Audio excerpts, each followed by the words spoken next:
Dear James Cameron, it's time to let Avatar go. I speak for myself and many others who are a huge fan of your movies. It's time to let Avatar go. Imagine spending 3 decades of your life working on a passion project, having all the success in the world, and all of a sudden you find yourself at a crossroads. That's where director James Cameron is at this very moment. Alright, rock and rollers, today we're going to be discussing how I believe it's time for James Cameron to move on from the Avatar franchise and focus his creative endeavors on other projects. It's no secret that James Cameron is one of the greatest and most successful directors in Hollywood history and will go down as one of the most cherished, with huge hits such as The Terminator, Aliens, The Abyss, Terminator 2 Judgment Day, True Lies, Titanic, Avatar, Avatar The Way of Water, and the most recently released Avatar Fire and Ash, which is too early to tell if it's a success or not, but given Cameron's track record, I have a feeling it will be a mild success. The most recent video on my channel is my review of Fire and Ash if you want to know my thoughts on it, so I won't give my review here, but let's just say I did enjoy it and had a good time with it, especially the second time I watched it, which I ended up liking it more. However, by the end of it, I couldn't help but ponder the question, even though I like the Avatar films and wouldn't mind seeing them continue, should they? I won't spoil it, but Fire and Ash ends in a way that if it doesn't make enough at the box office in order for Disney to greenlight the planned 4th and 5th films, then Fire and Ash does serve as a good enough conclusion to the franchise if they so choose. There's a fantastic article that was released a couple days ago in The Hollywood Reporter titled, "James Cameron is ready to move beyond Avatar.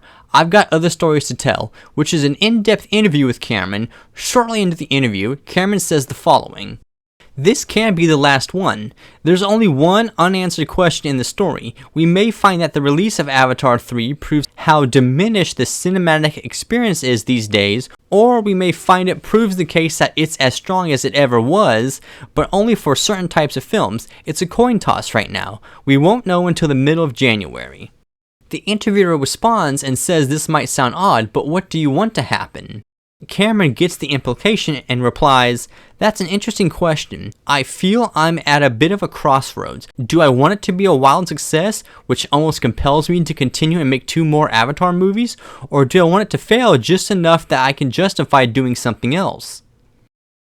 These 2 quotes by Cameron imply that he is feeling at odds about wanting to continue this universe, which on one hand, I'm kind of disappointed because I do like all 3 films and wouldn't mind seeing more. But on the other hand, I don't blame him. He's been working on the Avatar franchise to varying degrees for around 30 years now, with heavy work in the last 10 or so. We all know the story by now.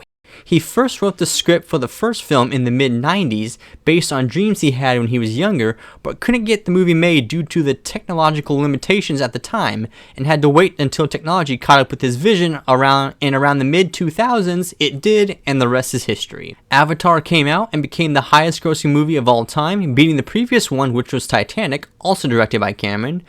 He wanted to make at least 2 sequels, but had to split them into 4 movies to include all the things he wanted to do. He spent the better part of the 2010s creating new technology which would allow him to shoot motion capture underwater in order to get the water sequences looking perfect for the second film, The Way of Water. He shot the second and third back-to-back due to the child actors and not wanting them to age up dramatically as kids tend to do at that age. Another reason he shot them back-to-back is that the second and third film is one overarching story that concludes in the third film, so if Fire and Ash doesn't make enough at the box office, then it would feel like a worthy conclusion like I mentioned earlier, which was a smart move on his behalf. At the end of the day, movie making is a business.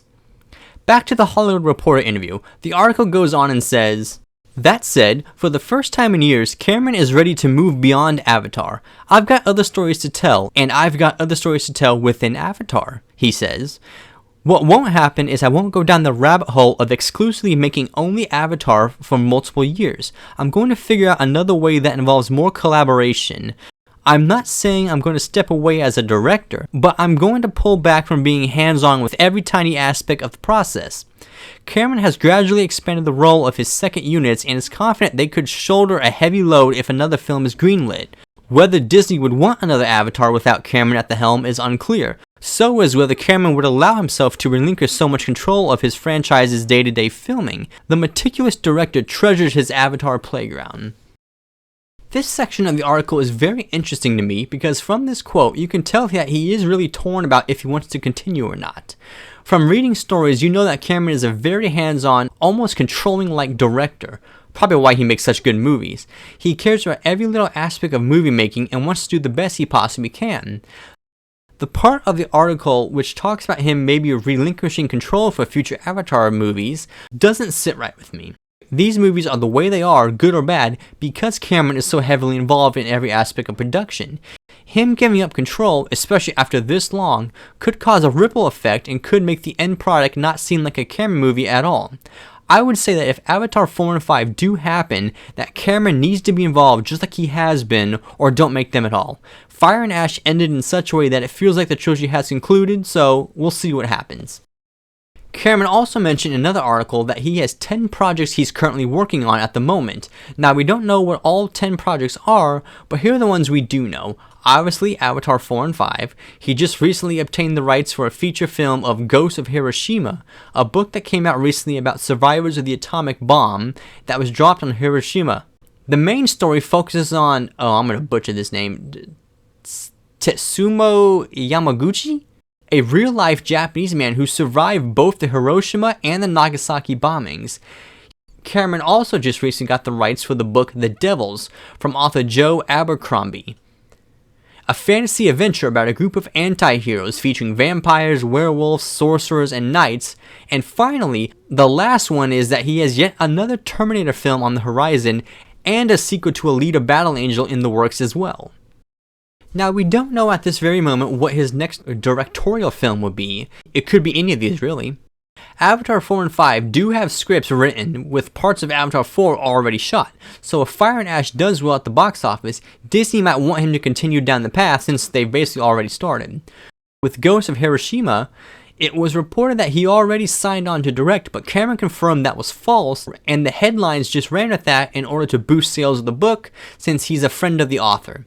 Cameron confirmed in an interview that no script has been written yet, but he hopes to direct with an army of Japanese talent to ensure the film is as authentic as possible. There's a fantastic quote just after that part in the article, where the interviewer asked him about being a white filmmaker telling a Japanese story, and Cameron responded, "Fuck 'em, I don't care. I'm going to tell this story. Because why? Because nobody else is doing it. If you want to haul off and make the film, I'll hand you the book, but nobody's putting their hands up to do this. It'll probably be the least attended movie I ever make. It's not a pretty sight what a nuclear bomb does to human beings." There we go. That first part of the quote, that's the James Cameron we all know and love and want to see come back. The dude who just doesn't care and does what he wants. Continuing on the subject of what could be his next, with The Devils, he said he hopes to at least co-write it with Abercrombie for fun as a palate cleanser for his roster, saying the whole thing is off its tits. I mean, that's one way to describe a book, or the legend. With Alita Battle Angel 2, all we know is that Cameron said that him and Robert Rodriguez have sworn a blood oath to make another one, so we'll see what happens there. Finally, there is yet another Terminator film he's working on. Now, I know what everyone's thinking. Another Terminator? Really? Can't we just let it die already? The Terminator films after the second one haven't been the success they've been hoping for, both critically and with the audience. Even though I really like Salvation, I'm like one of 10 people who actually do like that film. It's clear that the others have not been as good. With this new one, however, it sounds like Cameron wants to go in a different direction than just the old played out trick of, oh, Terminator gets sent back, we have to stop him, the Connor's involved, well, etc. Here's what he had to say. Once the dust clears on Avatar in a couple months, I'm going to really plunge into that. There are a lot of narrative problems to solve. The biggest is how do I stay enough ahead of what's really happening to make it science fiction? Asked whether he's cracked the premise, Cameron replies, I'm working on it, but his sly smile suggests that he has. The result will be the first Terminator film that Cameron has been involved in that won't star Arnold Schwarzenegger. I can safely say he won't be in it, Cameron says. It's time for a new generation of characters. I insisted Arnold had to be involved in 2019's Terminator Dark Fate, and it was a great finish to him playing the T-800. There needs to be a broader interpretation of the Terminator and the idea of a time war and superintelligence. I want to do new stuff that people aren't imagining. These quotes make me a bit curious as to what he has planned. especially the parts where he talks about needing a broader interpretation of the idea of time war and superintelligence. That could be so interesting if done right. Not having Arnold back and moving on would be the right direction to go in my opinion, because we've seen that in 5 out of the 6 feature films, with Salvation being the only one that did something different, partially why I like it so much. It would be a waste of Cameron's talent if he just does another time travel assassin robot film. Like he said in the article, you need to do things people aren't imagining at this very moment. As to which project could be his next directorial film, I say it would either come down to it could be the future of the Avatar franchise, especially if Fire and Ash does well box office wise. However, I have a strong feeling it's either going to be Ghost of Hiroshima or that new Terminator project.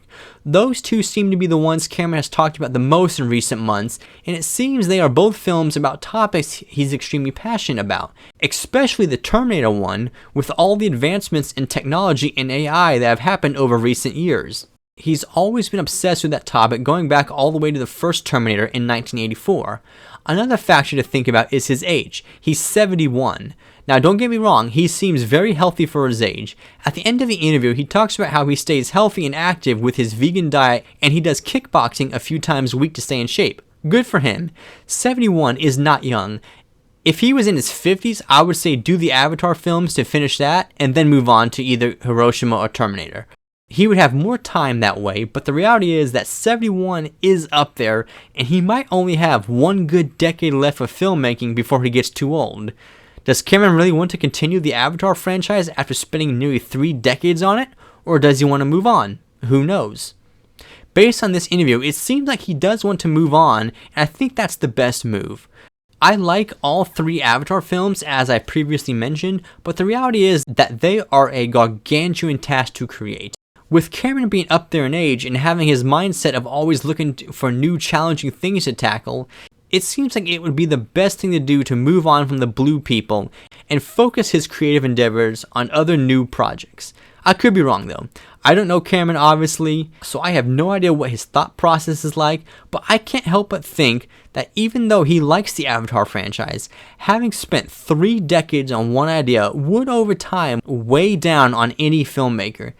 An ambitious filmmaker like Cameron can't be stuck doing the same thing over and over, and that's what Avatar feels like it's becoming. But who knows, maybe the 4th and 5th do something different from the first 3 that allows Cameron to scratch that explorer/innovator itch, so to speak. Alright guys, with that out of the way, what are your thoughts? Do you want James Cameron to focus on creating more Avatar movies, or do you want him to move on and focus on creating more hopefully good classic movies? Comment below and let me know.